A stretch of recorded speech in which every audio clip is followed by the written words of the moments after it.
graceful, and I am yet of much use.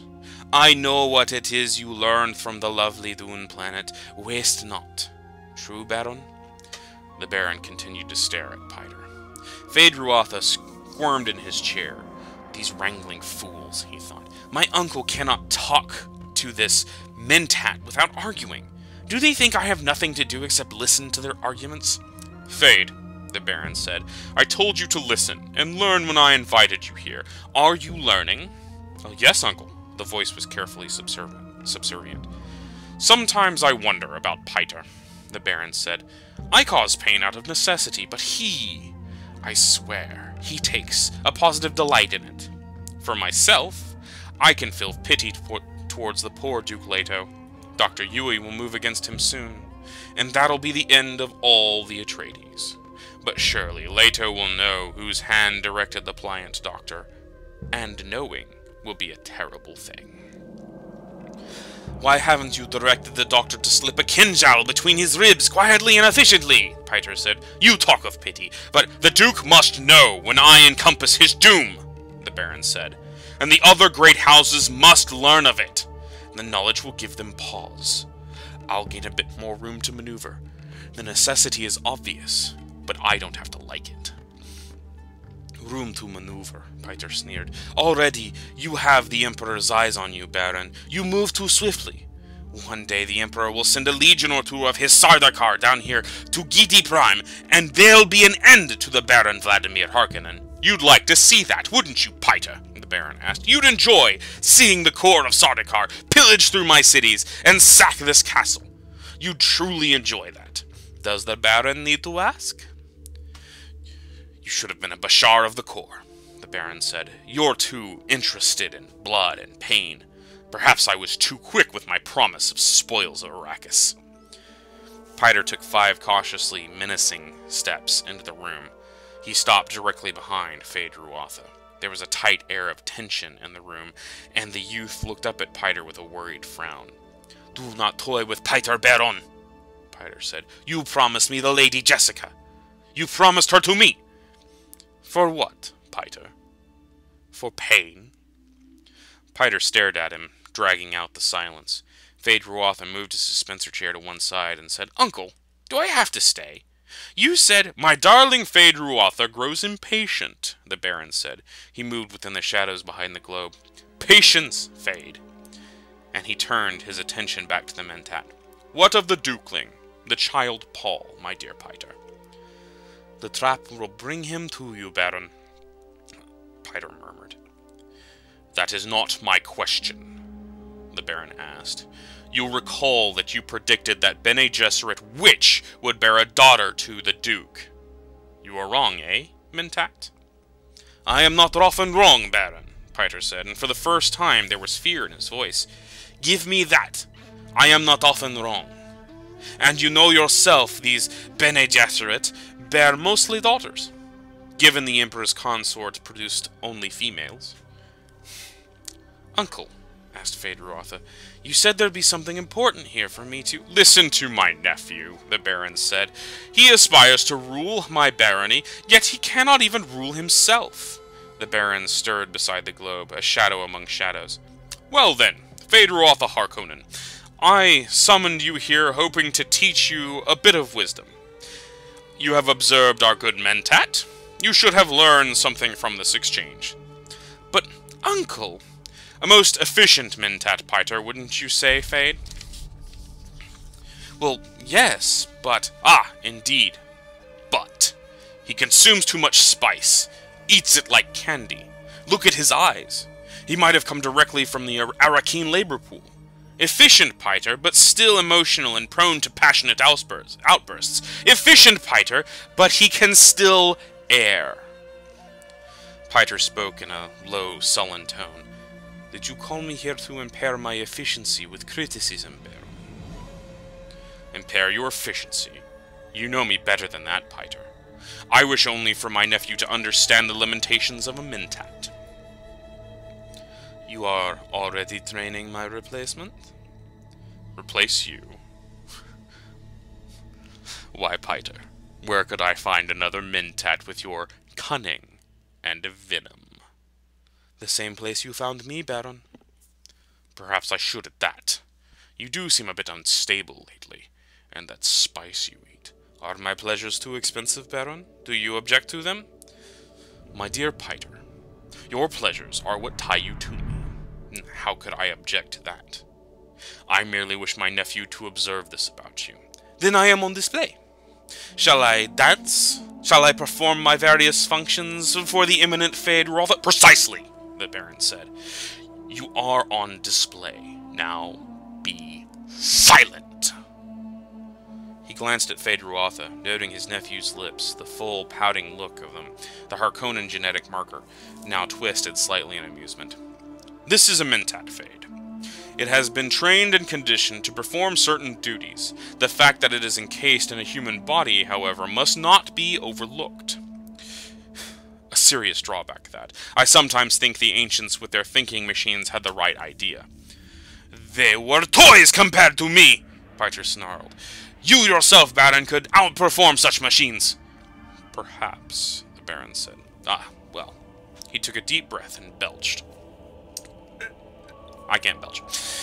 Now, Piter, outline for my nephew the salient features of our campaign against the House Atreides. Function as a Mentat for us, if you please. Baron, I have warned you not to trust one so young with this information. My observations of— I will be the judge of this, the Baron said. I give you an order, Mentat. Perform one of your various functions. So be it, Piter said. He straightened, assuming an odd attitude of dignity, as though it were another mask, but this time clothing his entire body. In a few days standard, the entire household of the Duke Leto will embark on the Spacing Guild liner for Arrakis. The Guild will deposit them at the city of Arrakeen, rather than our city of Carthag. The Duke's Mentat, Tufor Hawat, will have concluded rightly that Arrakeen is easier to defend. Listen carefully, Fade, the Baron said. Observe the plans within plans within plans. Fade Ruatha nodded, thinking, this is more like it. The old monster is letting me in on the secret things at last. He must really mean for me to be his heir. There are several tangential possibilities, Piter said. I indicate that House Atreides will go to Arrakis. We must not, however, ignore the possibility the Duke has contracted with the Guild to remove him to a place of safety outside of the system. Others, in like circumstances, have become renegade houses, taking family atomics and shields and fleeing beyond the Imperium. The Duke is too proud for that. It is a possibility. The ultimate effect of this would be the same, however. No, it would not. I must have the Duke dead and his line ended. That is the high probability, Piter said. There are certain preparations that indicate when a house is going renegade. The Duke appears to be doing none of these things. So, the Baron sighed. Get on with it, Piter. At Arrakeen, Piter said, the Duke and his family will occupy the residence, lately the home of Count and Lady Fenring. Ambassador to the smugglers. Ambassador to what? Your uncle makes a joke. He calls Count Fenring ambassador to the smugglers, indicating the Emperor's interest in smuggling operations on Arrakis.